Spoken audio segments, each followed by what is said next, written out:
क्या एस्ट्रोलॉजी सच में ही फ्यूचर बताती है या ये ह्यूमन साइकोलॉजी का गेम है? तो ये डिपेंड करता है बताने वाले के ऊपर कि आपको कितना ज्ञान है, कितना एक्सपीरियंस है। तो आपके हिसाब से लगता नहीं है कि हम सामने वाले को एक झूठी होप दे रहे हैं या फिर उसको बेवकूफ बना रहे हैं? मैं ये नहीं कहूँगी कि एस्ट्रोलॉजी में फ्रॉड नहीं होता या धोखा नहीं होता। आपने देखा होगा या हमने भी बहुत सुना है कि जब ट्विंस जो होते हैं बच्चे वो बर्थ लेते हैं जी, मैंने तो ये देखा है 80% तक भी लाइफ उनकी टोटली चेंज रहती है। देखिए ये अपने एक्सपीरियंस से मैं बता रही हूँ ये बात। क्या इसमें ग्रहों का भी मतलब इम्पैक्ट पड़ता है इन चीजों के ऊपर? बहुत। अगर हम कलयुग के राजा की बात करते हैं तो सबसे पहला नाम राहु का आता है। क्या ये रेमेडीज सबके ऊपर वर्क करती हैं? तो ये सभी के लिए नहीं होती है। तो क्या ये कुंडली का दोष होता है या फिर गलत लाइफ पार्टनर चॉइस करने का? कि क्या कुंडली मिलान होना चाहिए? एस्ट्रोलॉजी में कुछ फेक लोग भी घुस चुके हैं जी बिल्कुल। कि ये बंदा सही है और ये बंदा गलत है। चीटिंग इतना ऊपरीपन हो चुका है ना कि बड़ा मुश्किल हो गया है रियल लोगों को समझना। नमस्कार दोस्तों, आप देख रहे हैं the grand stage of Bharat, एक ऐसा मंच जहां जीरो से लेके हीरो बनने तक की कहानियां जन्म लेती हैं। तो आज के इस एपिसोड में हम बात करने वाले हैं एस्ट्रोलॉजी के बारे में। एस्ट्रोलॉजी एक ऐसी कहानी है जिस पर लोगों को विश्वास भी होता है, जिससे लोग डरते भी हैं और जो साइंस के लिए चैलेंज भी करती है। तो आज हमारे साथ हैं हमारी गेस्ट एस्ट्रोलॉजर अपर्णा शर्मा जी। तो छोटा सा इंट्रोडक्शन वही आपको देंगी। मैम, आपका बहुत बहुत स्वागत है हमारे इस चैनल पर। Thank you so much. थोड़ा सा हमारे दर्शकों को आप अपने बारे में बता दीजिए। जी ज़रूर। मैं एस्ट्रोलॉजर अपर्णा शर्मा पिछले लगभग 20 सालों से इस काम को करते आ रही हूँ। इस काम के माध्यम से, जो कि ये हमारी विद्या है, इस माध्यम से कुछ बहुत से ऐसे फैमिलीज, बहुत से ऐसे लोग जिनकी मदद कर पाए। तो ये सौभाग्य जो हमें मिला, जो प्रकृति की देन है, ये बड़ा सौभाग्य है हमारा कि मेरे पिताजी भी बस लगभग 70 सालों से एस्ट्रोलॉजी के माध्यम से बहुत लोगों की हेल्प कर पाए हैं, जो कि सेंट्रल गवर्नमेंट कॉलेज से प्रिंसिपल रिटायर्ड भी हैं। बट साथ में जो उनके ब्लड में ही रही, क्योंकि मेरे 4 फादर्स भी एस्ट्रोलॉजी में काफ़ी ज्ञान रखते थे, तो उन्हीं की देन मुझे भी मिली है। ये सौभाग्य होता है। प्रकृति चुनती है आपको कि क्या वाकई में आप एस्ट्रोलॉजी का या ज्योतिष का ज्ञान आप ले पाएंगे या नहीं। तो ये सौभाग्य है। इस परमात्मा की देन का मैं बहुत धन्यवाद करती हूँ कि मुझे भी इस कार्य के लिए चुना गया। तो आज इस मंच पर हम एस्ट्रोलॉजी की बहुत सी कुछ ऐसी बातों को करेंगे जो शायद आपके भी कुछ मिथ्स को, आपके कुछ भ्रम को दूर करने का काम करे। एक क्वेश्चन जो बहुत ज्यादा ट्रेंडिंग में रहता है या बहुत से लोग पूछते रहते हैं कि क्या एस्ट्रोलॉजी सच में ही फ्यूचर बताती है या ये ह्यूमन साइकोलॉजी का गेम है? देखिए, जो बताने वाले हैं, जिनको ज्ञान है ज्योतिष का, तो वो बिल्कुल आपके कुंडलियों से, आपके बर्थ चार्ट से बता सकते हैं कि आपके आने वाले टाइम में क्या कुछ चीज़ें हो सकती हैं। फॉर एग्जाम्पल, बहुत से क्लाइंट्स हमारे ऐसे हैं जो कि अपने बच्चों के बारे में कंसल्ट करते हैं कि बच्चा हमारा 8th या 9th स्टैंडर्ड में है, तो हमें कौन सी स्ट्रीम इनके लिए चूज़ करनी चाहिए, या बच्चों का जो इंटरेस्ट है वो काफ़ी हद तक मैच करता है जो हम उनको बताते हैं। ऑटोमेटिकली बच्चे का इंटरेस्ट भी उस तरफ ही होता है। जो हम उनको 3-4 ऑप्शन देते हैं कि बच्चे की कुंडली के हिसाब से ये फील्ड उनके लिए सुटेबल है, तो उनमें से एक में बच्चे का इंटरेस्ट होता है। तो ये कुंडली कैसे बता पाएगी? हम, कोई भी बताने वाला कैसे बता पाएगा कि आप बच्चे के लिए ये स्ट्रीम उनके लिए अच्छी है, आप उसको वहाँ जाने दें, या फिर आपके लिए बिजनेस अच्छा है, या आपके लिए जॉब अच्छी है, आपका खुद का काम करना आपके लिए बेनिफिशियल रहेगा, या आपको जॉब करना ज़्यादा बेनिफिशियल रहेगा। कैसे ही आपकी कुंडलियों से पता चलता है कि आपकी जो फाइनेंशियल पोजीशन है वो कैसी रह सकती है। तो ये डिपेंड करता है बताने वाले के ऊपर कि आपको कितना ज्ञान है, कितना एक्सपीरियंस है, आप किस लेवल तक की कुंडली को पढ़ सकते हैं। तो कुंडली तो सब कुछ बताती है। हाँ, ऐसा नहीं है कि सिर्फ साइकोलॉजी की वजह से कि हाँ भाई इस तरीके से अगर बता दिया तो होने लगेगा। ऐसा कैसे हो सकता है? आप अगर फॉर एग्जाम्पल, अगर मेरे पास कोई फर्स्ट टाइम कोई अपने बारे में पूछना जानना चाहते हैं और वो आते हैं हमसे पूछना चाहते हैं, तो हम 1 मिनट के अंदर उनकी कितनी साइकोलॉजी को पढ़ लेंगे। हाँ। उनके बारे में कितना कुछ हम जान लेंगे। और बहुत से लोग ऐसे होते हैं जो केवल और केवल, जैसे हम लोग ऑनलाइन कंसल्ट करते हैं, जो लोग विदेशों से हमसे कंसल्ट करते हैं, तो वो व्हाट्सएप के माध्यम से करते हैं। तो उन्होंने अपनी डेट ऑफ बर्थ, टाइम, जो भी हमें डिटेल चाहिए होती है वो दी अपनी, और हमने उनका बर्थ चार्ट बनाया। ठीक और है। हम एक पूरा एक अपना डिटेल चार्ट बनाते हैं, जिसमें बहुत तरह की स्टडी करने के बाद हम एक अपना पूरा पार्ट उनको बताते हैं कि उनके कुछ बताए बिना, उनके किसी भी क्वेरी को लिए बिना पहले हम अपना उनको पूरा एनालिसिस बताते हैं कि आपका नेचर, आपका काम, आपका परिवार इस तरीके से है। कैसे है। तो वो चीजें कैसे सही बैठ सकती हैं, वो तभी सही होंगी जब आपका बर्थ चार्ट वाकई में काम करता है और आप उसको सही से स्टडी करते हैं। तो इसमें कहीं ना ऐसा नहीं होता कि बहुत सी बार ऐसा होता है कि मान लीजिए मेरा नाम सागर है, जी सेम जिस तरीके से जैसे मैंने जन्म लिया जुलाई के उसमें, तो कोई और भी सागर है वो जुलाई के उसमें उसने जन्म लिया होगा, तो मेरा टोटली डिफरेंट रहेगा, उसका टोटली डिफरेंट रहेगा। इस तरीके से चीजें देखिए, होती बहुत समझने की बात है। इसको अगर हम साइंटिफिकली देखना चाहें तो एक महीने में क्या, एक दिन में पता नहीं कितने बच्चे होते हैं, हैं। है ना। तो अगर हम इसको एस्ट्रोलॉजिकली दूसरा एंगल से देखें तो 1 घंटे 2 घंटे तक एक ही कुंडली बनती है। अच्छा, 2 घंटे तक जैसे एक ही एक ही कुंडली कुंडली बनेगी बनेगी जी। नाम से, और जो लोकेशन होती है उससे कोई इफेक्ट? कोई इम्पैक्ट नहीं है। हाँ, थोड़ा सा अगर प्लेस की बात करें, अगर बहुत दूर दराज की अगर हम बात करेंगे, अगर हम आज यहाँ बैठकर बात करते हैं किसी बच्चे के बारे में कि आज इस टाइम पर जन्म हुआ है, तो ये कुंडली बनेगी, 2 घंटे तक वही सेम कुंडली रहने वाली है। अगर कोई बच्चा इसी टाइम पर ऑस्ट्रेलिया में या यूएस में पैदा होता है तो उसमें थोड़ा सा वेरिएशन जरूर आएगा, चेंज आएगा। लेकिन अब हम इस चीज को देखें कि 2 घंटे में भी कितने सारे बच्चे होंगे, हाँ। पूरे दिन भर में होंगे, तो पूरे महीने में तो पता नहीं कितने कितने बच्चे सारे हो होंगे। जाएंगे। हाँ। तो उनका क्या सेम ही बर्थ चार्ट रहेगा? नहीं, क्योंकि सेम बर्थ चार्ट तो सिर्फ 2 घंटे तक रहना है। लेकिन इस पूरे महीने में, अब कई बार आपको मैं एक ये मिथ बताती हूँ, कई बार ना प्रेडिक्शंस दी जाती हैं, अगर आप जुलाई मंथ में पैदा हुए हो, अगर आप जून मंथ में, तो जून या जुलाई या किसी भी मंथ में कितने बच्चे पैदा हो रखे हैं, बहुत सारे होंगे, सीधी सी बात। तो उनके सब के साथ सेम चीजें होनी चाहिए, क्यों नहीं होती? क्योंकि प्रेडिक्शंस ऐसे होती ही नहीं है। ओके। आप वहां से कुछ कॉमन फैक्टर्स को ले सकते हैं बस, लेकिन डे टू डे मर्रा में आपके साथ क्या होगा, फाइनेंशियल कैसे रहेंगे, करियर कैसा रहेगा, मैरिटल लाइफ कैसी रहेगी, बच्चे होंगे या नहीं, या उनका कितना सुख आपको मिलेगा, ये सब चीजें आपका इंडिविजुअल बर्थ चार्ट बताएगा। अच्छा, जिसको हम कुंडली कहते हैं, कुंडली।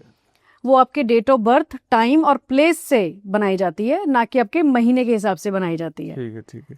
एस्ट्रोलॉजी में रेमेडीज कैसे काम करती हैं? क्या इसको हम साइंस के हिसाब से भी आप थोड़ा समझा सकते हैं? अगर मैं इस बात को ऐसे समझने की कोशिश करूं कि क्या आपका क्वेश्चन ये है कि क्या वाकई में रेमेडीज काम करती हैं, करनी चाहिए या नहीं करनी चाहिए, और थोड़ा सा साइंस का भी थोड़ा उसमें ये आए कि हाँ भाई, साइंस के हिसाब से कहीं ना कहीं वो मैच करती हैं या नहीं करती? चलिए, फर्स्ट ऑफ ऑल हम बात करते हैं अपने बर्थ चार्ट की ना। जब तो कैसे बनती है कुंडली, वो मैंने आपको बताया। जब भी बच्चे का जन्म होगा उस टाइम को नोट किया जाता है और उस दिन के सूर्य उदय के समय को लिया जाता है, और जब भी बच्चे का जन्म हुआ उन दोनों टाइम के डिफरेंस को निकाला जाता है, जिसको हम कहते हैं अपने लैंग्वेज में ईस्ट काल, जो एस्ट्रोलॉजी में, ज्योतिष में कहा जाता है ईस्ट काल। उसके बेसिस पर नक्षत्रों का और राशियों का निर्धारण किया जाता है, उस बेसिस पर लग्न निकलेगा, और उस लग्न के हिसाब से जो प्लैनेट्स की पोजीशन होगी, जिसको हम गोचर कहते हैं, उस हिसाब से कुंडली बनाई गई। ठीक है जी, ये आपकी कुंडली बन गई। जो पहले काफी टाइम से हैंड रिटन कुंडली जिसको हम कहते थे, वो ये प्रोसेस होता था। अब सॉफ्टवेयर बनने लगे हैं। लेकिन अब हम बात करते हैं कि कोई भी कुंडली मैंने बनाकर किसी बच्चे के बारे में या किसी भी उम्र के व्यक्ति के बारे में बताया, मेल फीमेल कोई भी है, मुझे उनकी कुंडली में उसको स्टडी करने के बाद ये लगता है कि आपके फाइनेंसेस अप डाउन रहेंगे, आप इनकम बहुत अच्छी करेंगे बट आपकी सेविंग्स में प्रॉब्लम है। फॉर एग्जाम्पल, उनको मैंने कुछ रेमेडीज सजेस्ट की। फर्स्ट ऑफ ऑल, जो आपके बर्थ चार्ट में आप लेकर पैदा हुए हैं उसको कोई भी स्क्रैच से मिटा नहीं सकता। कोई कितना बड़ा एस्ट्रोलॉजर अपने आप को दावा करे, लेकिन ये परमात्मा की देन होती है, और परमात्मा भी कैसे देते हैं? आपके खुद के कर्मों से। आपकी खुद की कुंडली आपकी ही बनाई होती है। कैसे, उसका भी रीजन आपको मैं बताती हूँ कैसे ये काम होता है। अब जब हम रेमेडीज की बात कर रहे हैं कि आपको सो एंड सो ये रेमेडी करनी है, इसका मीनिंग ये हुआ कि जो भी कर्म आपने किए हुए हैं, ये जो कुंडली बनी ना, ये आपका प्रारब्ध है। प्रारब्ध क्या है? पिछले जन्मों में, नॉट ओनली वन बर्थ, आपके कितने ही जन्म हो चुके होंगे पहले, उनमें आपने जो जो कर्म किए, उन कर्मों के बेसिस पर आपका ये जन्म होता है, या ये योनि आपको मिली, जिसको मनुष्य योनि कहते हैं। हम कभी पशु पक्षी भी रहे होंगे, कभी और कुछ कीट मकोड़े भी रहे होंगे। इस योनि में, हम मनुष्य योनि में किसी अच्छे कर्मों की वजह से आते हैं, लेकिन इसमें भी हम कितना सुख लेकर आए हैं, कितना स्ट्रगल लेकर आए हैं, वो भी डिपेंड करता है आपके प्रारब्ध पे, जो आपके हमारे पहले के जो कर्म है। ठीक है। अब उन कर्मों के हिसाब से हमने कुछ ऐसे कर्म किए होंगे जो फाइनेंस से रिलेटेड होंगे, चीटिंग, धोखा या कुछ भी जो आजकल बहुत ज्यादा हो भी रहा है। तो इस कुंडली में, इस जन्म में हमें उन फाइनेंसेस को थोड़ा सा अप डाउन फेस करना है। सेविंग नहीं हो पा रही, या हमें बड़ी मेहनत करनी पड़ती है पैसा बचाने के लिए, कमाने के लिए। हमने उनको बताया कि फलां फलां इस प्लैनेट आपका, क्योंकि ये लॉर्ड बनता है फाइनेंस का, आप इसके बारे में कुछ रेमेडी करो। उस रेमेडी के करने का रीजन क्या है, कैसे वो काम करेगी आपके साथ, जो प्रारब्ध है आपका उसको काटने का काम ये रेमेडीज करती हैं। रेमेडीज मीन्स टू रिपेंट, अपने किसी भी ऐसे कर्म को जो हमें नहीं करना चाहिए था, जिसकी वजह से किसी दूसरे को प्रॉब्लम हुई, उसकी आत्मा से जो नेगेटिव वाइब्स आपके पास आई, जो आपने ली, उस तरीके से बोलते हैं, उनको कम करने के लिए हम क्षमा प्रार्थना करते हैं। एक तरह से हम अपने देवी देवताओं से प्रार्थना करते हैं, हम उस आत्मा से प्रार्थना करते हैं इनडायरेक्टली जिसको हमने दुखी किया था। कोई भी एग्जाम्पल आप ले लें, किसी भी रेमेडी का रीजन यही है। अब उसकी फॉर्म चेंज हो जाती हैं, कई बार वो पूजा पाठ के माध्यम से होती हैं, कई बार दान के माध्यम से होती हैं, कई बार मंत्रों के माध्यम से होती हैं, और कई बार प्रकृति की सेवा करने के माध्यम से होती है। क्यों कहा जाता है कुछ रेमेडीज में कि आप छोटे जीव जंतुओं को, कीड़े मकोड़ों को आटा डालो, मछलियों को खिलाओ? क्यों? क्योंकि उनमें भी वही प्राण है जो मनुष्यों में होता है, उनमें भी जान है। तो नेचर की, प्रकृति की जितनी सेवा की जाती है, आपका प्रारब्ध कहीं ना कहीं कम होने लग जाता है, जो बैड प्रारब्ध है, जो बुरे कर्म है। तो परमात्मा किसी को कुछ नहीं देता। हम कहते हैं कई बार ना कि मुझे भगवान ने ये नहीं दिया, उसको बहुत कुछ दिया। उसने तो किसी को कुछ नहीं दिया, उसने सबको इक्वल, बच्चे सब उसी के हैं। तो पेरेंट्स के लिए जैसे सभी बच्चे बराबर होते हैं ना, तो परमात्मा के लिए सभी आत्माएं बराबर हैं, अपने अपने कर्मों के हिसाब से। आप स्वयं ही चीजों को कर रहे हो, स्वयं ही लिख रहे हो, आप खुद ही कर रहे हैं, खुद ही लिख रहे हैं, और खुद ही भोग रहे हैं। हाँ। और खुद ही दुखी हो रहे हैं। तो ये बहुत छोटी सी बात, जो बड़ी गूढ़ बात है, अगर कोई व्यक्ति समझ जाए ना, तो जीवन बड़ा आसान हो जाएगा, और कुछ चीजें, कुछ चिंताएं हमारी ऑटोमेटिकली कम हो जाएंगी, और आगे की जर्नी को हम बड़ा इजीली निकाल पाएंगे। एक चीज और है कि क्या कुंडली से सच में पता लग सकता है कि बंदा अमीर बनेगा या पूरी जिंदगी स्ट्रगल करता रहेगा? बिल्कुल पता लग सकता है। आप कोई एग्जांपल आप ले, सच्चाई है कि कुंडली से पता लग जाएगा? 100% सच्चाई है ये। कैसे है? जैसे अभी आपको मैंने एक एग्जांपल दिया कि अगर किसी की कुंडली में ना, अब उसको मैं एस्ट्रोलॉजिकल लैंग्वेज में थोड़ा सा समझाने की कोशिश करती हूँ कि अगर आपकी कुंडली के अंदर, हम लोग फाइनेंसिस को किन किन हाउसेस से देखते हैं, 11th और 2nd हाउस।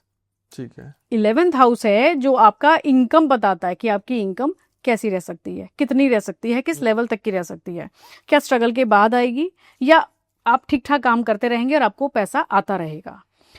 कई बार ऐसी भी कुंडली होती हैं जो 1 नंबर का पैसा नहीं, 2 नंबर के पैसे से फलित होती हैं। अच्छा, कि 2 नंबर का पैसा आएगा? एग्जैक्टली। और यहाँ सबसे बड़ा गेम चेंजर होता है राहु। ओके। 11th हाउस से रिलेटेड आपका 10th हाउस आपको बताता है आपका करियर कैसा रह सकता है, आपके कर्म, यानी कि करियर से रिलेटेड के कर्म कैसे रह सकते हैं, कौन से कर्म रह सकते हैं। अच्छा, क्या आप करने वाले हैं, क्या कर सकते हैं, आपके लिए क्या बेनिफिशियल है।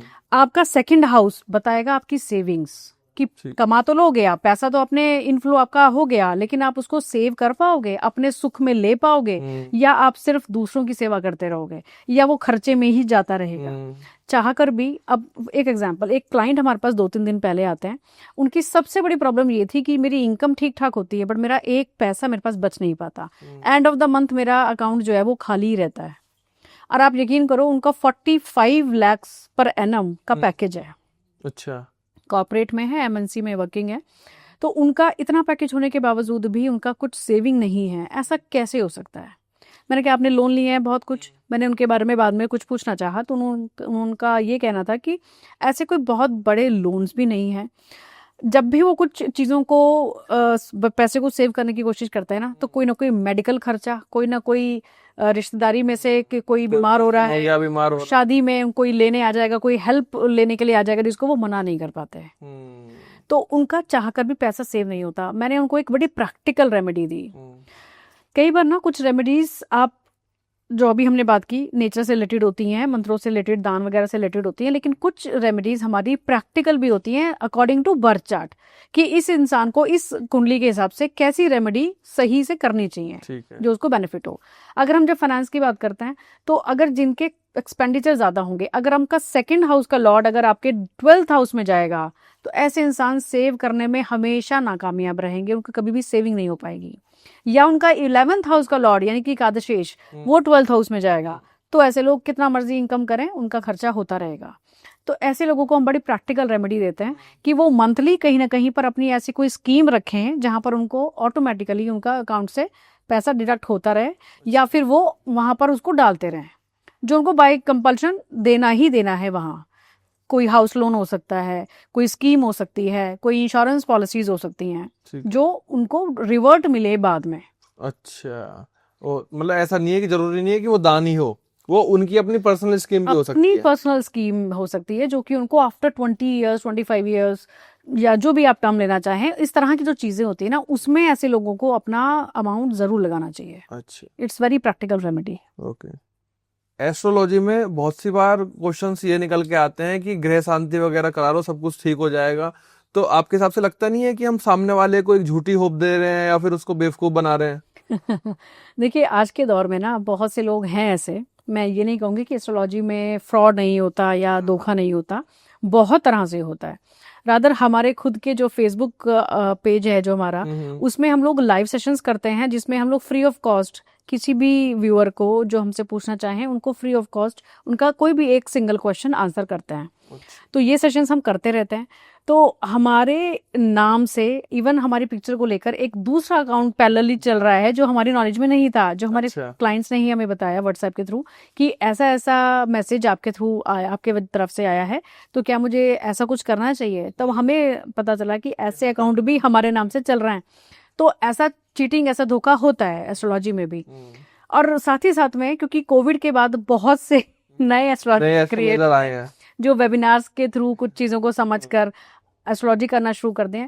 लेकिन अगर हम ग्रह शांति की बात करते हैं, अगर वाकई में किसी विद्वान एस्ट्रोलॉजर के पास आप जाते हो जो वाकई में ज्योतिष को जानते हैं और एक्सपीरियंस रखते हैं और आपको अच्छी चीजें बता सकते हैं, तो अगर कभी ग्रहों की स्थिति को देखते हुए लगता है कि ये ग्रह आपको परेशान करने वाला है, यानी कि कुंडली में अकारक है, उसकी प्लेसमेंट अच्छी नहीं है और उसकी महादशा चल जाए या उसकी अंतर्दशा आ जाए, तो यहाँ थोड़ा सा मंत्र जाप या उसका दान या फिर उसकी ग्रह शांति के लिए कोई छोटी सी पूजा होती है। हाँ, इन पूजाओं में लाखों रुपया नहीं लगता जो कई बार लोगों से ले लिया जाता है। हाँ। बहुत नॉमिनल से चार्जेस में ये पूजा पाठ किए जा सकते हैं। Again I am repeating my thing कि कोई भी एस्ट्रोलॉजर या कोई भी विद्वान पंडित आपकी कुंडली के दोषों को जीरो नहीं कर सकता, उनको कम किया जा सकता है। आप उसको 50% तक कर सकते हैं, उसको 0% नहीं कर सकते। जो कुंडली दोष बोलते हैं या ग्रह ऊपर नीचे हो रहे हैं उनको खत्म नहीं कर सकते, क्योंकि वो तो आपका प्रारब्ध है। ओके। उसको आप कम कर सकते हैं, पूरी तरह से मिटा नहीं सकते, ना आप खुद ना ही कोई भी एस्ट्रोलॉजर या कोई भी पंडित। ठीक है, इन चीजों को कम किया जा सकता है और इसलिए रेमेडी करें, पूजा पाठ करें, थोड़ा दान इत्यादि करें, लेकिन उन चीजों को कम करने के लिए जीरो पर कभी नहीं आएगी। ओके। जिस तरीके से आप बता रहे हैं कि जब जन्म होता है तो कुंडली उस हिसाब से वर्क करती है जी, ठीक है। जैसे कि अभी आपने बताया था कि 2 घंटे में मतलब सेम कुंडली बनती है। बहुत सी बार आपने देखा होगा या हमने भी बहुत सुना है कि जब ट्विंस जो होते हैं बच्चे वो बर्थ लेते हैं जी, और उनकी लाइफ, मैंने तो ये देखा है 80% तक भी लाइफ उनकी टोटली चेंज रहती है। बिल्कुल। तो इसके पीछे आपका क्या कहना है?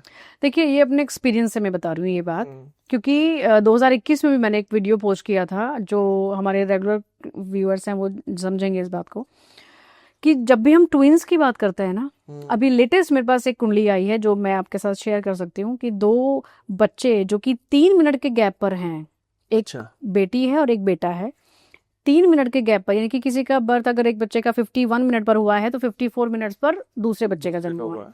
तो दोनों की कुंडली तो सेम है।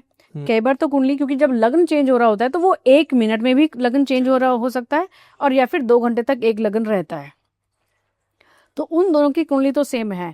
अब यहाँ पर डिफरेंस कहाँ आता है, क्यों उनकी लाइफ डिफरेंट है, क्यों उनकी नेचर डिफरेंट है, क्यों दोनों का कई बार करियर डिफरेंट हो जाता है, क्योंकि 2 घंटे के अंदर अंदर तो लग्न एक ही है, कुंडली एक ही है। अब यहाँ पर हम डिटेल की बात करते हैं। जो लग्न कुंडली हमारी नजर आ रही होती है, हम जिसको जब कुंडली बनाते हैं, हाथ से बनाए या सॉफ्टवेयर से बनाए, तो जो लग्न चार्ट हमारा दिखता है वो एक तरह से ऊपरी लेयर है, जिसमें हम सभी चीजों के बारे में बड़ी आसानी से मोटे तौर पर देख सकते हैं कि ये फाइनेंसेस ऐसे रहेंगे, करियर ऐसा रहेगा, नेचर ऐसी है, बिल्ड ऐसी है, रंग रूप ऐसा है, परिवार ऐसा है, इवन आपकी बोली तक भी आप उससे एनालिसिस कर सकते हैं। जो लगन चार्ट, जो कुंडली होती है वो। जी, अच्छा, ठीक। अब बारी आती है उन चीजों के बारे में डिटेल की, उनके अंदर क्या है, अंदर कैसे रहेगा। अब किसी का अगर क्वेश्चन मेरे साथ में आता है, कोई पूछता है कि मेरी मैरिटल लाइफ, वो लग्न चार्ट से ही 70-80% क्लियर हो जाती है, लेकिन उसके बाद हमें 100% तक अगर जाना है तो हम उनके D9 चार्ट को भी देखेंगे। यानी कि लग्न कुंडली की केवल एक ही लेयर नहीं है, 32 लेयर्स हैं।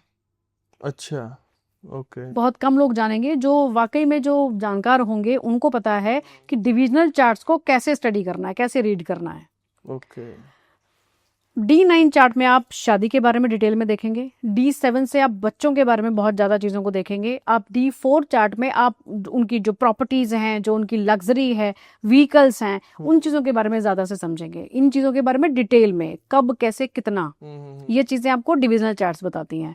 तो जो एग्जाम्पल अभी मैंने शुरू में आपको बताया कि 2 बच्चे जो अभी रिसेंटली मेरे पास आए, जिनके बारे में करियर एंड एवरीथिंग के बारे में पूछा गया था, तो उनके 3 मिनट के अंदर अंदर में डिविजनल चार्ट्स में डिफरेंस आ गया 2 मिनट, ठीक। और ये होता है 1 मिनट 2 मिनट के बाद आपके डिविजनल चार्ट्स चेंज होंगे।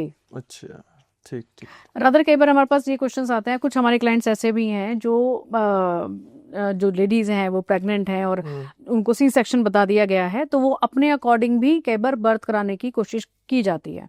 तो वो हमसे कंसल्ट करते हैं कि क्या डे और टाइम बताया जाए, हाँ, बेस्ट टाइम क्या रहेगा, बेस्ट टाइम क्या रह सकता है जो बच्चे का बर्थ किया जा सके। तो हम उनको बताते हैं कि आप इस दिन पर ये टाइम आप कोशिश करें। ये भी एक समझने की बात है, कई बार मनुष्य सोचता है कि हम सारी चीज़ों को कंट्रोल कर सकते हैं, लेकिन सब चीज़ों को इंसान कंट्रोल नहीं कर सकता। लेकिन जिसके कर्म में होगा उसी वक्त में पैदा होना, तो वो होगा भी। और जो डेट हमने कई बार, ये मेरा बहुत बहुत अच्छा एक्सपीरियंस है कि एक ऐसी फैमिली जिनको मैंने 3 बार डेट एंड टाइम बताया और तीनों में ही उनका वो बच्चे को बर्थ नहीं दे पाए। अच्छा, कोई ना कोई कॉम्प्लिकेशन, कुछ ना कोई कुछ ना ऐसा हो ही कोई रहा है। सर्कमस्टांसेस वो बनते रहे। वो तीनों दिन उनके निकल गए, 2-2 एक-एक दिन के गैप पर हमने इनको वो दिन बताए थे, जो कि उनके लास्ट मंथ में जब बच्चे का बर्थ हो सकता था, वो 3 दिन उनको बताए, वो तीनों दिन वो बर्थ नहीं हो पाया। तो ये भी वो रीजन है कि इंसान हर चीज को कंट्रोल नहीं कर सकता, चाहे आप कितना मर्जी आप कोशिश करें। तो जब जो होना है तो वो उसी प्रकार से होगा। लेकिन हाँ, कुछ चीजें कुछ केसेस हैं जो सक्सेस भी होते हैं क्योंकि उनका टाइम है वो। हाँ, वो जिस तरीके से आपने बताया कि हम चीजों को थोड़ा सा तो 19-20 कर सकते हैं, लेकिन कंप्लीटली चेंज नहीं कर सकते। और ऐसे ही डिविजनल चार्ट्स में डिफरेंस आ जाता है। ऐसे ही ये वही चीजें हैं जो ट्विंस में डिफरेंस ला देती हैं। और इन डिविजनल चार्ट्स के अलावा और क्या कुछ चीजें मैटर करती हैं, वो करती हैं उनका खुद का प्रारब्ध। अच्छा, 2 आत्माएं हैं ना जो एक ही जगह पर आई हैं। हाँ। उन दोनों आत्माओं की जो जर्नी रही, जो उनका प्रारब्ध रहा, वो भी तो रहा ना, वो भी तो मैटर करेगा। उस हिसाब से वो अपना लक लेकर आए हैं।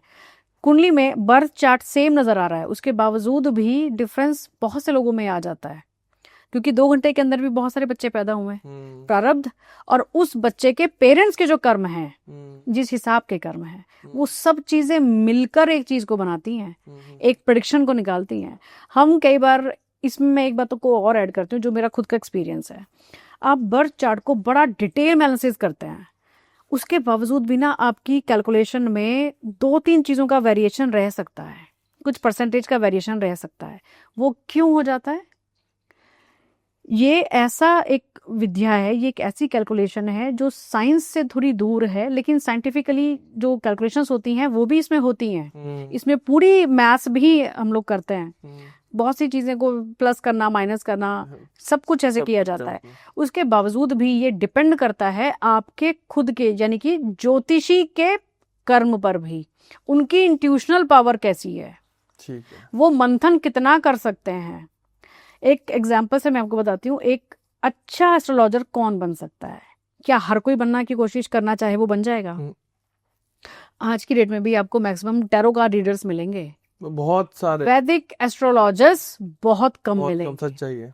ये वो ज्ञान है जो हर किसी को मिल ही नहीं सकता, कोई कितनी मर्जी कोशिश कर ले। आप मेरे अलावा और बहुत से ऐसे लोग होंगे जो, प्लीज अगर व्यूअर्स अगर हम इस चीज को समझ रहे हो, तो जिन्होंने अगर कोशिश की हो या आपके सर्कल में कोई हो, तो प्लीज कमेंट में जरूर बताना कि क्या आपने कभी या आपके सर्कल में किसी ने कोशिश की है एस्ट्रोलॉजी को सीखने की एज अ प्रोफेशनल या हॉबी से, कि क्या आप उसको समझ पाए, क्या वो ज्ञान आपको मिल पाया कि आप प्रेडिक्शंस कर सकें। ये हर किसी के बस में नहीं है। प्रकृति चुनती है ऐसे लोगों को कि जो दूसरों की हेल्प कर सकें। दूसरा, जब भी कभी एस्ट्रोलॉजर की बात की जाती है ना, उनकी खुद की कुंडली पर जब हम जाते हैं, या मैं अगर आपको अपनी बात में बताऊं तो मैंने एजुकेशन किसी और फील्ड में ली, और मैं बाय ग्रेस ऑफ गॉड इस काम को करती हूँ क्योंकि मैं कहीं ना कहीं चाहती थी पहले कि मेरे फोर फादर्स जो चीज़ करते आए उसको मैं भी कहीं ना कहीं उस लेगेसी को मैं लूँ, बट कभी सोचा नहीं था। तो मुझे चुना गया, जब मैं किसी दूसरे फील्ड में वर्किंग थी, मुझे चुना गया, मेरे जहन में वो चीज़ें डाली गई ऑटोमेटिकली, मेरे हालात ऐसे बना दिए गए कि मुझे इस फील्ड में ऑटोमेटिकली आना पड़ा। खुद से आपका इंटरेस्ट हो जाता है, आप दिनों रात सिर्फ उस चीज़ के बारे में सोचते हो। आप किसी इंसान से जब मिलते हो ना, तो आप उसके चेहरे पर देखते हैं कि ये ग्लो अगर है तो क्यों है, ये डलनेस है तो क्यों है, वो प्लैनेट से रिलेटेड होती हैं, आप उन्हीं को देखते हो बस। तो जब ये चीज आपके अंदर आने लग जाती है ना, तो दैट मीन्स प्रकृति आपको चुनती है। ओके। जिस भी व्यक्ति का केतु स्ट्रांग होगा, या कुंडली में बात करूं तो 8th हाउस से रिलेटेड अगर ये केतु का रिलेशन बन जाए, जुपिटर का रिलेशन बन जाए, मरकरी का रिलेशन बन जाए, ऐसे लोगों की इंट्यूशनल पावर ऑटोमेटिकली स्ट्रांग होती है। वो चाहे एस्ट्रोलॉजर बनना चाहें या ना बनना चाहें, किसी भी बात के बारे में पहले से पहले उनको आभास होना शुरू हो जाता है। तो ये नेचुरल चीजें हैं, इसमें कोई जानबूझकर इन चीजों को क्रिएट नहीं कर सकता। तो अच्छा एस्ट्रोलॉजर कैलकुलेशंस तो जाने ही, इस विद्या को उसने प्राप्त किया हुआ हो, थोड़ा एक्सपीरियंस हो, और साथ में उनके जो इंट्यूशनल पावर है ये स्ट्रांग होनी बहुत जरूरी है। जो किसी व्यक्ति से मिलने के बाद कई बार उसके ऑरा को ही पढ़ लेते हैं कि इंसान ये कैसा है, ये इसके साथ आगे क्या चीजें हो सकती हैं।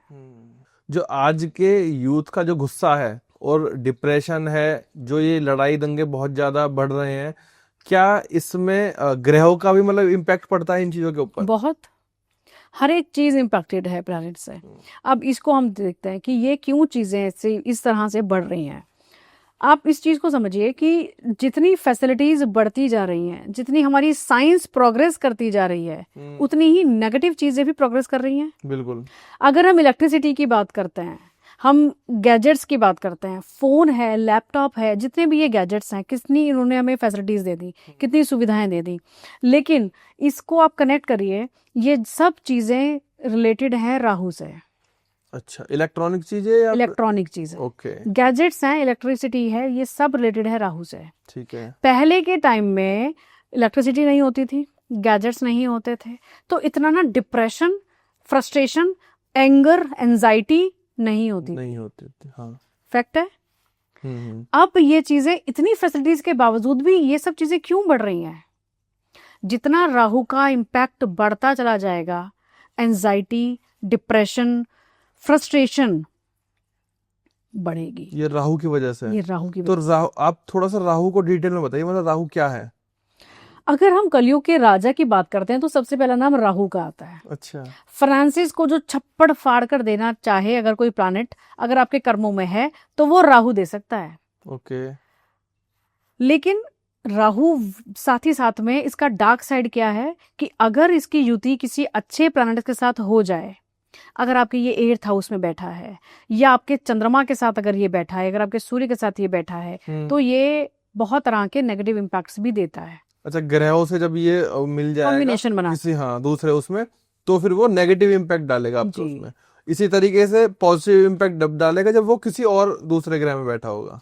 वैसे तो देखा जाए ना तो एस्ट्रोलॉजी ये कहती है कि राहु का कंजंक्शन जिस भी प्लैनेट से होगा ना कुछ चीजें नेगेटिव हो जाएंगी वो दूसरे प्लैनेट की। फॉर एग्जांपल, अगर हमारे सूर्य के साथ ये बैठे, जो कि हमारे ग्रहों के राजा हैं, नंबर 1 पर सूर्य आते हैं, जो कि हमारे फादर को भी रिप्रेजेंट करते हैं, हमारी आत्मा को ये रिप्रेजेंट करते हैं सूर्य। अगर राहु की युति इनके साथ बन जाए तो अगर उनका नक्षत्र उनकी महादशा के हिसाब से, उनकी जो अंतरदशाएं महादशाएं जो प्रत्यंतर दशाएं के हिसाब से जब हम कैलकुलेशन करते हैं, अगर नक्षत्र भी ठीक है, राशि भी ठीक है, हाउस ठीक है, तो ये एक अच्छा राजयोग भी बना सकता है। लेकिन नेगेटिव साइड देखेंगे, आपके फादर का सुख आपके लाइफ में बहुत कम रहेगा। जैसे किसी बच्चों की कुंडली में हम देखते हैं तो उनकी लाइफ में ना फादर की या तो अर्ली डेथ हो जा रही है, या उनकी बॉन्डिंग आपस में अंडरस्टैंडिंग ही नहीं है, लड़ाई झगड़े उनसे होते रहते हैं। बच्चे भी तो आजकल है ना ऐसे, आर्ग्यूमेंट्स बहुत ज्यादा करना, बॉन्डिंग नहीं हो सकती आपके फादर के साथ। उनको कोई ना कोई स्ट्रगल उनकी लाइफ में आपके होने के बाद से चलता रहेगा। ओके। अगर आप गवर्नमेंट जॉब की तरफ जाना चाहेंगे या गवर्नमेंट से कुछ चीज़ें लेना चाहेंगे, कुछ बेनिफिट्स लेना चाहेंगे, तो उसमें आपको प्रॉब्लम आएगी। अगर राहु की प्लेसमेंट अच्छी राशि में ना हो, ये जो कंजंक्शन है एक अच्छी उसके मित्र राशि में ना हो, तो ये प्रॉब्लम्स आएंगी। ये नेगेटिव साइड बता रही हूँ मैं। ऐसे ही उस इंसान के कॉन्फिडेंस में प्रॉब्लम रहेगी। वो जानेगा बहुत सारी चीजें, लेकिन उसको अपने आप को प्रेजेंट नहीं कर पाएगा बढ़िया से। ऐसे ही अगर वो चंद्रमा के साथ कंजंक्शन है राहु की, तो आपको एंजाइटी बहुत रहेगी, आपके मन में वहम बहुत ज्यादा रहेंगे। अच्छा। चाहे कोई चीज एग्जिस्ट करती है नहीं करती है, आप उसके बारे में सोचते रहेंगे, ओवरथिंक ज्यादा करेंगे। ओवरथिंकिंग शनि और चंद्रमा की युति भी देती है। राहु और चंद्रमा की युति जो है वो आपको भटकाव देती रहेगी, विचारों का भटकाव। आप एक जगह पर रुक ही नहीं पाएंगे, टिक नहीं पाएंगे। मंगल के साथ अगर ये कंजंक्शन हो जाए तो आप इसको हम अंगारक योग कहते हैं। ऐसे लोगों को ना इरिटेशन बहुत ज्यादा रहेगी, बहुत ज्यादा गुस्सा, अपनी एनर्जी को वो कंट्रोल नहीं कर पाएंगे, सही वक्त और सही जगह पर नहीं लगाते, कहीं पर भी वो ब्लास्ट करते हैं। अगर ऐसे लोगों को हम जब रेमेडी बताते हैं तो ये बताया जाता है कि आप अपने आप को ना थोड़ा सा मेडिटेशन में लाएं, अपने एंगर को, अपने एंजाइटी को थोड़ा सा कंट्रोल करें और अपनी एनर्जी को सही डायरेक्शन में सही वक्त पर लगाएंगे ना तो फ्रूटफुल रिजल्ट मिलेंगे। तो ये साइंटिफिक या प्रैक्टिकल रेमेडीज होती हैं। ऐसे ही अगर हम बुध की बात करते हैं, जो मरकरी हमारा बुद्धि है, हमारी वाणी है, आप ये चीज को कभी कनेक्ट करके देखना। आजकल ना बच्चों में ऑटिज्म की प्रॉब्लम ज्यादा होने लगी है। इसका क्या रीजन है? हम लोग कुंडली देखते ही इन चीजों को कैसे पकड़ पाते हैं? अगर आपका मरकरी किसी भी तरह से राहु के रिलेशन में आ गया, राहु की दृष्टि आ गई, राहु के कंजंक्शन में है यानी कि युति में है, या किसी भी तरह से उनका रिलेशन बनता है ना, तो ऐसे लोगों में ना, बच्चों में खास तौर से, और इसका ये चीजें बढ़ क्यों रही हैं? क्योंकि बच्चों के आसपास में इलेक्ट्रिसिटी, गैजेट्स, जो सब राहु है, वो सब कुछ चीजें इतनी ज्यादा हैं कि वो इन चीजों में कन्वर्ट होती रहती हैं। ये केसेस पहले भी होते थे बट कंपैरेटिवली कम थे। अब अब तो हाँ बढ़ती जा रही है ये चीजें। देखने को इसका सबका रिलेशन राहु से है। तो राहु बहुत पैसा दे सकता है आपको, नेम फेम भी दे सकता है। पॉलिटिकल बैकग्राउंड अगर किसी की है तो वो बहुत अच्छे ऊंचे शिखर पर ले जा सकता है। लेकिन इसका डार्क साइड ये है कि बहुत तरह की परेशानियां, स्ट्रगल, आपको भ्रमित करने का काम, आपको सामने चमकती हुई चीज दिखाएगा कि ये सोना है, आप उसको ग्रैब कर लो, बट वो सोना होगा नहीं। जब लेने पहुंचोगे तो फेल आपको वो पीतल मिलेगा या वो जस्ट एक परछाई दिखेगी, ये तो किसी की शेडो थी चमकती हुई। ऐसा काम भी राहु करता है। शेयर मार्केट में जो लोग बर्बाद होते हैं ना, बहुत पैसा लगा दिया, क्योंकि उनको ये बताया जाता है कि इस शेयर में लगाने से आपको बहुत बेनिफिट्स होने वाला है। शेयर मार्केट में अगर किसी को शेयर मार्केट की प्रेडिक्शंस देखनी है अपने लिए, मरकरी और राहु इन दोनों प्लैनेट्स को देखो, अपने 5th हाउस को देखो, उसके बेसिस पे आपको शेयर मार्केट में पैसा लगाना चाहिए। हर एक इंसान सक्सेस क्यों नहीं हो पाता? बिकॉज ये रिलेशन है राहु का। छप्पड़ फाड़ कर पैसा देने वाला काम राहु करता है, लेकिन उतनी ही ज्यादा नेगेटिव चीजें भी राहु देता है, डिपेंडिंग कि वो किस भाव में है, किस राशि में है और किस नक्षत्र में है। किसी की साथ कंजंक्शन में तो नहीं है। ये सब चीजें कैलकुलेट कर कर प्रेडिक्शन दी जाती है। आजकल एक चीज बहुत ज्यादा चल रही है, रेमेडीज रेमेडीज रेमेडीज। कहीं पर रील पे देख लीजिए, किसी एस्ट्रोलॉजर के पास चले जाइए। तो आप मुझे ये बताइए कि क्या ये रेमेडीज सबके ऊपर वर्क करती हैं?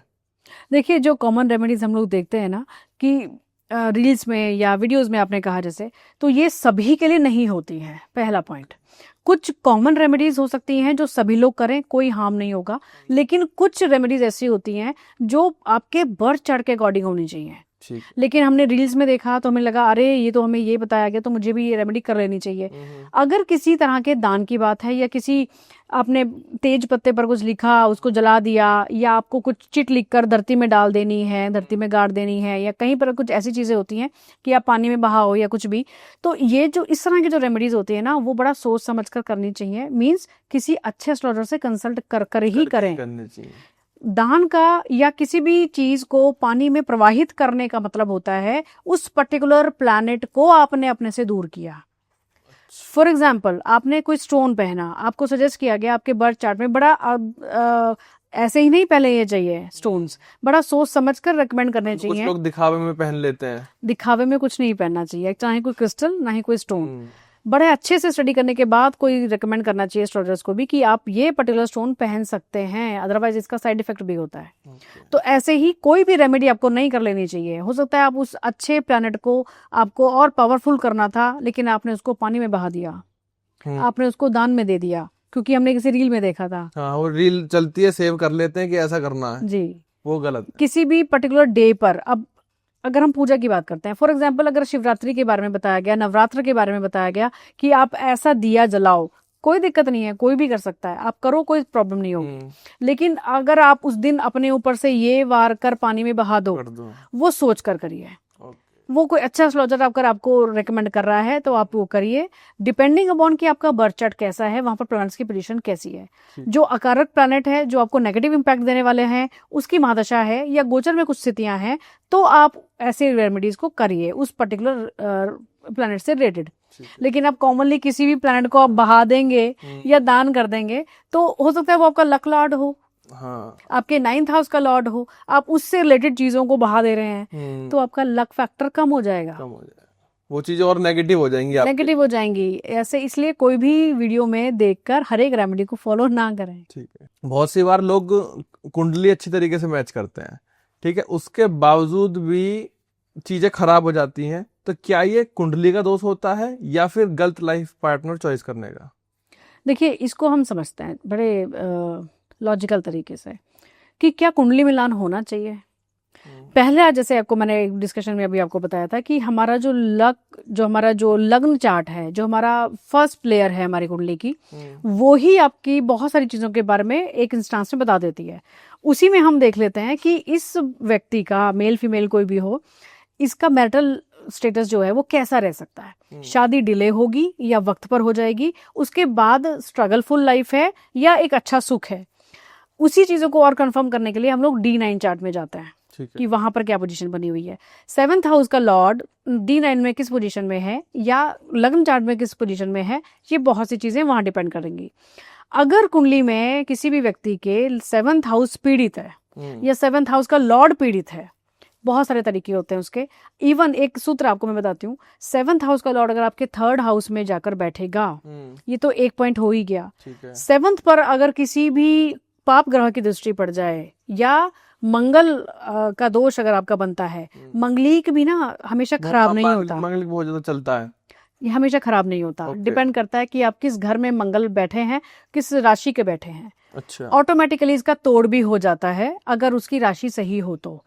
फॉर एग्जाम्पल, अगर किसी को कहा कि आप तो मंगलिक हैं, आपके 9th हाउस में मंगल आपके 12th हाउस में आपका मंगल बैठा है, तो 12th हाउस में मंगल के होने का मतलब होता है मांगलिक होना।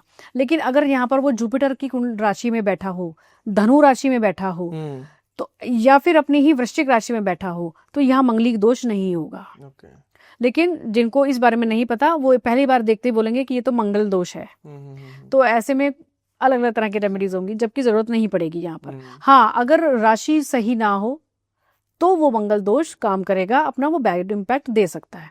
तो जब हम कुंडली मिलान की बात करते हैं, तो जैसे 7th हाउस का लॉर्ड 3rd हाउस में गया और साथ में आप मंगलिक भी हो गए, या किसी भी पाप ग्रह का रिलेशन आपके 7th हाउस से बन गया, उसकी दृष्टि पड़ रही है या वो लग्न में आपके बैठा है, तो ऐसे में मैरिटल लाइफ में डेफिनेटली स्ट्रगल रहेगा, डाइवोर्स तक की नौबत आएगी।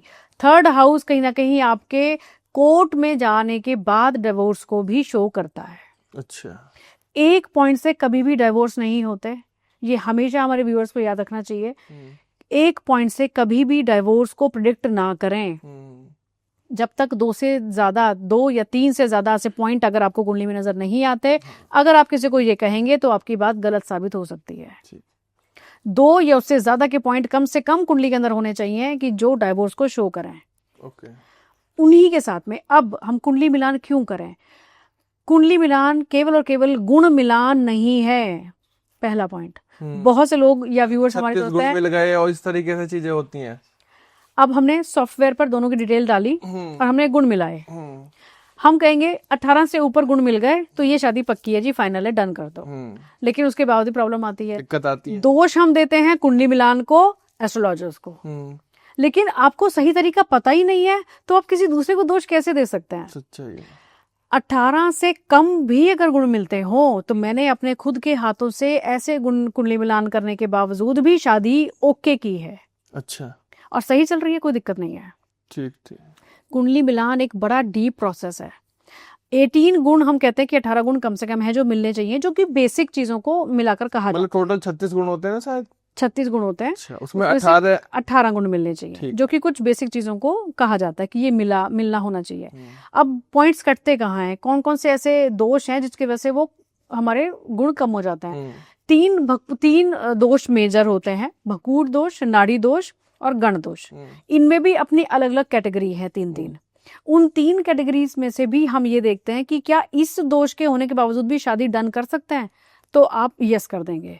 लेकिन 2-3 कैटेगरीज ऐसी हैं जिसमें भकूट दोष या नाड़ी दोष अगर है तो वो बच्चों से रिलेटेड या आपके फाइनेंसिस से रिलेटेड प्रॉब्लम क्रिएट करेगा ही करेगा। आएगी उसमें। आपके अगर 36 गुण भी मिल गए ना, सॉरी, अगर आपके 30 गुण मिल गए, आपके 28-27 गुण मिल गए, लेकिन आपका भकूट दोष है और वो फाइनेंस से रिलेटेड है, तो आप कितना मर्जी कुछ भी आप करें, आपके फाइनेंसिस पे इम्पैक्ट आएगा। तो कुंडली मिलान बड़ा डीप प्रोसेस है। इसके साथ में जब हम कम गुणों की बात करते हैं, वहाँ वो कैटेगरी आ जाती है जब कोई इम्पैक्ट ज्यादा आता नहीं है। अगर भकूट दोष भी है बट वो पहली कैटेगरी का है तो आप शादी डन कर सकते हैं। एक एग्जाम्पल लेते हैं यहाँ पे, भगवान राम की हम बात करते हैं। भगवान राम के आपको पता है 36 के 36 गुण मिले थे। ओके। माता सीता और भगवान राम के 36 गुण मिले थे, उसके बावजूद भी उनकी मैरिज में क्या रहा सब जानता है। हाँ, पूरी लाइफ स्ट्रगल में ही रही, उसमें पूरी मैरिटल लाइफ उनकी स्ट्रगल में रही और माता सीता तो खासतौर से कोई सुख देख ही नहीं पाई। तो वो 36 गुणों का क्या कर सकते हैं? लेकिन अगर कुंडलियों को उनको हम ढंग से देखेंगे ना तो कहीं ना कहीं भगवान राम की कुंडली में ना मोस्टली सभी प्लैनेट्स उच्च के हैं। ओके। उनके लग्न में ही सूर्य उच्च के बैठे हुए हैं। अब इस चीज को मैं समझाने की कोशिश करती हूँ। जब हम शादी की बात करेंगे, लग्न है आप खुद और 7th हाउस है आपका पार्टनर, ठीक है। लग्न में बैठे उच्च के सूर्य और 7वीं दृष्टि उनके 7th हाउस पर पड़ेगी जो कि नीच दृष्टि होगी। ठीक है, तो यही एक मेजर पॉइंट है कि शादी को खराब करने का। एक सिंगल पॉइंट से भी आप इस चीज को समझ सकते हैं, खराब हो जाती है। हाँ, ठीक है जी। अब उनके 3rd हाउस में यहाँ पर बैठे हैं राहु, जो कि अच्छी पोजीशन में है उनके खुद के लिए, जो पराक्रम देता है, बहुत एनर्जी देता है, काम को करने का आमादा देता है। अगर हम नॉर्मल जो लेमेंस हैं हम उनकी बात भी करते हैं, आम पब्लिक की बात करते हैं, तो उनके लिए 3rd हाउस का राहु बहुत अच्छा होता है। ऐसे भगवान राम की कुंडली में भी। लेकिन अगर आप ये देखोगे ना, उसकी 5th जो आई है, जो 5th दृष्टि है, पंचम दृष्टि 7th भाव पर जाती है, शादी को बिगाड़ने का काम करती है। ऐसे ही किसी की कुंडली में भी आप देखें, कुंडली को एनालिसिस करना भी जरूरी है जब आप कुंडली मिलान को करें। वो भी सही एस्ट्रोलॉजर से, ऐसा नहीं आप कहीं भी दिखा लें, सही, क्योंकि वो छोटी सी ही कमी आपकी पूरी लाइफ खराब कर सकती है। बिल्कुल। 11th का राहु हम बहुत अच्छा कहते हैं। आप किसी भी एस्ट्रोलॉजर से जो जानकार है ना, वो बताएंगे आपको कि 3rd हाउस का राहु बहुत अच्छा होता है, 11th हाउस का राहु बहुत अच्छा होता है, जो कि पैसा देता है, पराक्रम देता है। 3rd हाउस का राहु आपको पराक्रम देगा, आप जो चाहोगे ना करना वो बाय हुक और बाय हुक आप उसको हमको करोगे। लेकिन आपका मैरिटल लाइफ डिस्टर्ब रहेगा, आप लिख के ले लो। अच्छा। 11th का राहु आपको छप्पड़ फाड़ कर पैसा दे सकता है किसी भी सोर्स से, XYZ कोई भी सोर्स हो सकता है, वो जो मैंने आपको 2 नंबर की बात बताई थी। लेकिन ऐसे लोगों का भी मैरिटल लाइफ डिस्टर्ब रहेगा, रादर उनके बच्चों के होने में या बच्चों के साथ उनके रिलेशनशिप में प्रॉब्लम रहेगी, कहीं ना कहीं इफेक्ट करेगी वो चीजें। एस्ट्रोलॉजी का आने वाला फ्यूचर क्या है, या फिर इसको AI या टेक्नोलॉजी रिमूव कर सकती है? देखिए जी, जो ज्ञान की बात है ना, उसको कोई टेक्नोलॉजी रिप्लेस नहीं कर सकती। अगर हम सॉफ्टवेयर की बात भी करते हैं ना, तो हम कहते हैं सॉफ्टवेयर तो बिल्कुल सटीक कुंडली बनाएगा, ह्यूमन एरर्स का कोई गुंजाइश नहीं है। मैं कहती हूँ जो सॉफ्टवेयर कुंडली बनाता है उसको भी तो जो फीड किया गया वो वही तो बताएगा। हाँ, जो डाटा उसके पास है जो उसी डेटा हिसाब से। उसको दिया गया है वो उसी बेसिस पर कुंडली बनाएगा। ठीक है। अगर ह्यूमन एरर हो सकता है तो क्या वो डेटा एरर नहीं हो सकता? तो गलती होने की गुंजाइश तो हर जगह है। जो इंसानी दिमाग से, जो इंसानी मस्तिष्क से जो चीजें निकलती हैं, और जैसे आपको मैंने पहले कहा, एस्ट्रोलॉजी केवल और केवल कैलकुलेशंस नहीं है। कैलकुलेशन तो है ही, लेकिन इसके साथ में आपकी इंटरनल पावर कितनी स्ट्रांग है, आपकी इंट्यूशनल पावर कितनी स्ट्रांग है, ये इस पर भी डिपेंड करता है। तो इसमें कोई एआई या कोई टेक्नोलॉजी सामने वाले पर्सन की या एस्ट्रोलॉजर की? एस्ट्रोलॉजर की। ओके, उसकी अपना एक्सपीरियंस क्या है, उसकी अपना ऑरा क्या है, वो चीजें इम्पैक्ट करती हैं। बिल्कुल करती हैं। आप किसी भी व्यक्ति से, जो भी आपसे कंसल्ट करने आए हैं, आप उनके ऑरा को कितना मैच कर सकते हैं, उनके ऑरा को कितना रीड कर सकते हैं कि उनका क्या, उनका आभा मंडल है, उसके बेसिस पर क्या उनका फ्यूचर हो सकता है या उनके क्वेश्चन का क्या आंसर हो सकता है। जो आपसे वो पूछ रहे हैं वो सही तरीके से पूछ भी रहे हैं क्या, वाकई में वो डिजर्व करते भी हैं वो चीज।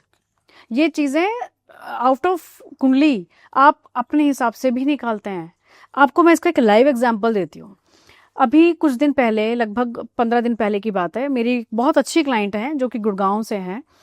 उन्होंने कई बार मुझसे कंसल्ट किया, उनको हमेशा सही लगा तो ही वो दोबारा आई मेरे पास। उनकी कुछ एक ऐसी प्रॉब्लम जो कि उनके ऑफिस से रिलेटेड थे। उनको बार बार ये प्रॉब्लम हो रही थी कि मुझे बहुत ज़्यादा परेशान किया जा रहा है, वर्कलोड बढ़ाया जा रहा है, या मेरे हिसाब से काम नहीं हो पा रहा। उनकी शनि की ढैया चल रही थी। तो तब तक मैंने उनको बोला कि ये टाइम तक आपको धैर्य रखना पड़ेगा, पेशेंस रखने पड़ेंगे, वर्क थोड़ा सा ज़्यादा रहेगा, आपको करना पड़ेगा, और ये रेमेडीज हैं थोड़ा सा कम करने के लिए। उनका काम थोड़ा बना, थोड़ी एंजाइटी कम हुई, वो टाइम उन्होंने निकाला। उसके 2-3 महीने के बाद उनका वापस एक बार मेरे पास फोन आता है, जिन्होंने कंसल्ट किया और ये पूछा कि मेरी जो एंजाइटी है ना, वो नॉट ओनली वर्क से रिलेटेड बट कुछ और चीजें हैं जो मुझे परेशान करती रहती हैं।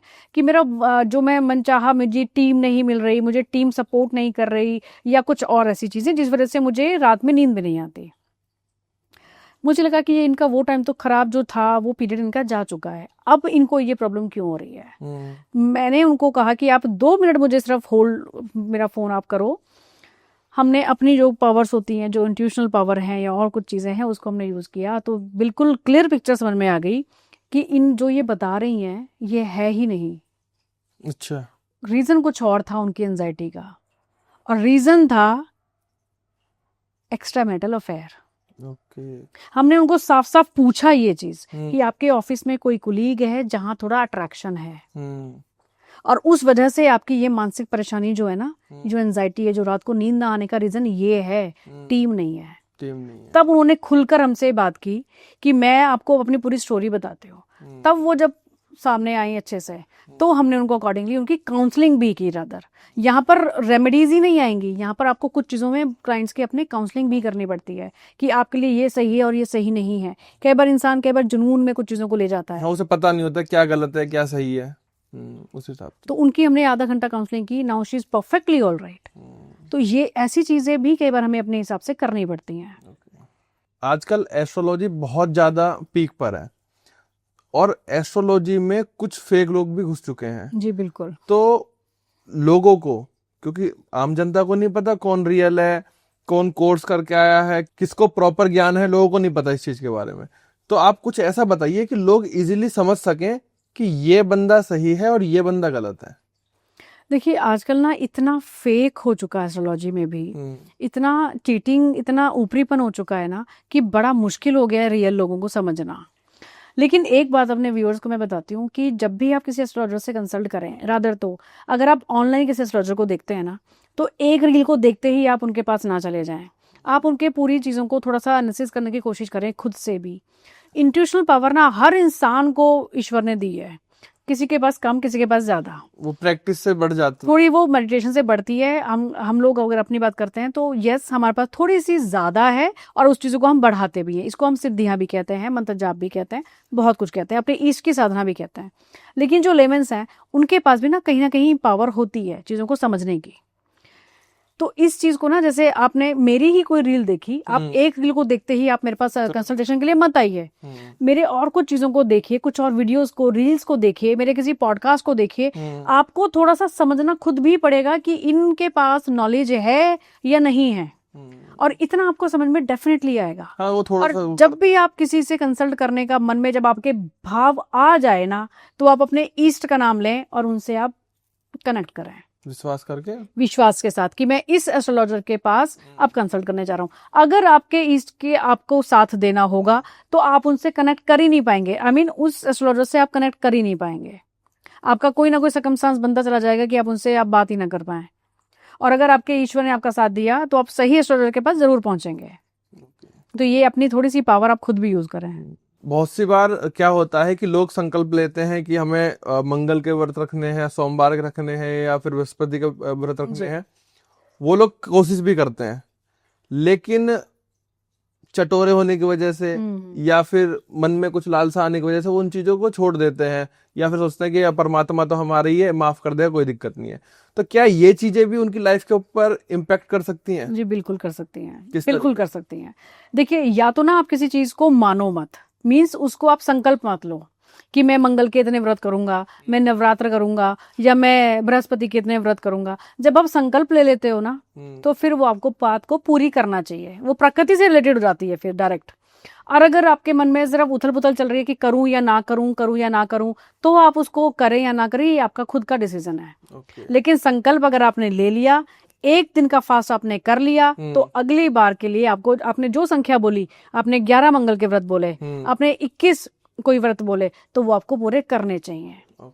क्योंकि ये कनेक्टेड होती है हमारे पूरे ब्रह्मांड की वाइब से। क्योंकि कोई भी शब्द जब बोला जाता है तो वो कभी मरता नहीं है। जो बोला गया वो ऊपर तक वाइब्रेशंस जाती हैं। जो हम मैनिफेस्टेशन की बात करते हैं वो यही है। जो बोला गया वो तरंगे ऊपर जाएंगी और वो वापस लौटकर आप ही के पास आने वाली हैं। आपने उस संकल्प को पूरा किया नहीं तो ऊपर तक भी मैसेज यही गया और आपके पास भी वही इम्पैक्ट वापस आएगा कि आप जो मांगो वो पूरा हो ही ना पाए, क्योंकि आपने खुद अपने कर्म को पूरा नहीं किया। तो ऐसा संकल्प बड़ा सोच समझ कर ले। मेरा एक आखिरी क्वेश्चन है, जिस तरीके से आप बहुत लंबे टाइम से इस फील्ड में हैं जी, और आपको एक्सपीरियंस भी है और आप कहीं ना कहीं प्रैक्टिस कर करके आपने चीजों को इनको हासिल करा है, थोड़ा सा मेडिटेशन के बारे में बताइए कि मेडिटेशन से, एक तो मेडिटेशन कैसे करना चाहिए और उससे लाइफ में कैसे इंप्रूवमेंट आती है? देखिए, मेडिटेशन अगर आप थोड़ा सा भी सीख गए ना करना, और ये क्या है बेसिकली, अपने मन को कंट्रोल करना, किसी एक पर्टिकुलर पॉइंट पर अपने ध्यान को केंद्रित करना, ये मेडिटेशन है। वो आपके ईष्ट भी हो सकते हैं, यानी कि जिनको आप मानते हैं ज्यादा, वो भगवान विष्णु है, भगवान शिव है, माँ दुर्गा है, या जो भी हैं आपके ईष्ट, उनकी साधना एक तरह से मेडिटेशन ही है। आप पर्टिकुलर किसी भी पॉइंट पर बहुत देर तक फोकस रखते हैं, ये मेडिटेशन है। अगर आप किसी मंत्र का उच्चारण करते हैं, ये मेडिटेशन है। अपने मन में आने वाले विचारों को कंट्रोल करते हैं, ये मेडिटेशन है। सबसे बेहतर तरीका है, जो कि जो लोग स्टार्ट करना चाहते हैं उनको बड़ी प्रॉब्लम आती है, क्योंकि जब भी वो करने बैठेंगे वो कुछ ना कुछ उथल पुथल उनके दिमाग में बहुत आचार विचार चलते रहेंगे। ओम केवल एक ये एकाक्षरी मंत्र जो बहुत पावरफुल, मतलब मैं कहूंगी शायद ब्रह्मांड का पूरा एक ऐसा एकाक्षरी मंत्र जो बहुत इजी है और सबसे पावरफुल है। गायत्री मंत्र भी ओम के बिना अधूरा है। ओम, ये केवल एक मंत्र आप ले लें, इसको आप रोजाना सुबह के टाइम में, अगर पॉसिबल हो तो ब्रह्म मुहूर्त में, अदरवाइज जब भी आपके पास समय मिले, उस रूटीन से हटकर आप अपने लिए केवल 15 मिनट निकालें, 5 मिनट निकालें, आधा घंटा निकालें, ओम का उच्चारण करना शुरू करें और केवल अपनी सांसों पर ध्यान केंद्रित करें। श्वास लें, श्वास छोड़ें, ओम का उच्चारण करें और छोड़ते वक्त भी ओम को ध्यान करें। केवल इस प्रैक्टिस से अगर आप शुरू करते हैं तो धीरे धीरे आगे का प्रोसेस आप खुद समझते चले जाएंगे। आप इस बात को, आप ये कोई भी लोग, कोई भी पब्लिक में कोई भी आजमा कर देख ले, तो ये चीजें ऑटोमेटिकली असर करना चालू कर दे। ऑटोमेटिकली जब आप ओम से कनेक्ट करना शुरू कर देंगे ना, ये ऑटोमेटिकली आपको वो जर्नी पर ले जाएगा कि धीरे धीरे धीरे आपको किसी से पूछने की जरूरत नहीं पड़ेगी कि अब मैं क्या करूं। होने लगेंगे उन चीजों के। हमारे ऋषि मुनियों ने ये सब चीजें, ये जो मंत्र हैं, ये कहाँ से आए? ये कहाँ से आए? कभी किसी ने ये सोचा कि हमारे शास्त्रों में, पुराणों में इतने मंत्र कहाँ से आए? गायत्री मंत्र कैसे आया, जो सबसे बड़ा मंत्र कहा जाता है? ये हमारे ऋषि मुनियों की साधना है। जब वो मेडिटेशन करते थे, जब वो साधना करते थे, उनके जहन में, उनके दिमाग में, उनके मस्तिष्क में ये चीजें ऑटोमेटिकली आती थी, जिनको उन्होंने याद किया, फिर बाद में जाकर उनको लिखा गया। रादर जब हम लेमेंस की बात करते हैं ना, कि उनको भी अपनी थोड़ी सी इंट्यूशनल पावर को यूज करना चाहिए यस और नो के लिए, किसी भी डिसीजन को लेने के लिए, तो ये मेडिटेशन ही है जो उनके भी काम आता है। तो आम जनता को भी ना मेडिटेशन थोड़ा सा ही सही लेकिन अपने लाइफ में लाना चाहिए, जिससे वो सही और गलत का निर्णय खुद भी कर सकें। हर वक्त आपको किसी से पूछने की जरूरत नहीं पड़ेगी, चाहे वो एस्ट्रोलॉजी की बात हो या किसी ऑफिशियल डिसीजन को लेने की बात हो, या लाइफ में और भी बहुत सी चीजें होती हैं जिसके बारे में आप यस और नो करना चाहते हैं। तो मेडिटेशन इतनी पावरफुल चीज है कि आपके इंट्यूशंस को भी बढ़ाता है। हाँ, आपकी विल पावर इतनी बढ़ जाएगी कि आप छोटी छोटी चीजों पे घबराएंगे नहीं, दूसरों के पास नहीं भागेंगे। एग्जैक्टली। आपकी जो एंजाइटी है ना, बहुत से लोग जिनकी कुंडलियों में शनि और चंद्रमा की युति होती है ना, ऐसे लोग नेगेटिव बहुत सोचते हैं, हर बात में वो नेगेटिव सोचते हैं।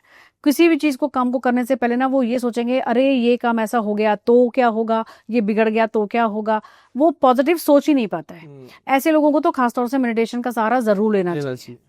जैसे आपको मैंने राहु की बात बताई थी, राहु प्लस चंद्रमा अगर आपकी कुंडली में हो गया तो वो उनके विचार भटकते ही रहेंगे, वो कभी एक जगह पर टिक नहीं पाएंगे। मेडिटेशन हेल्प करता है इस चीज में।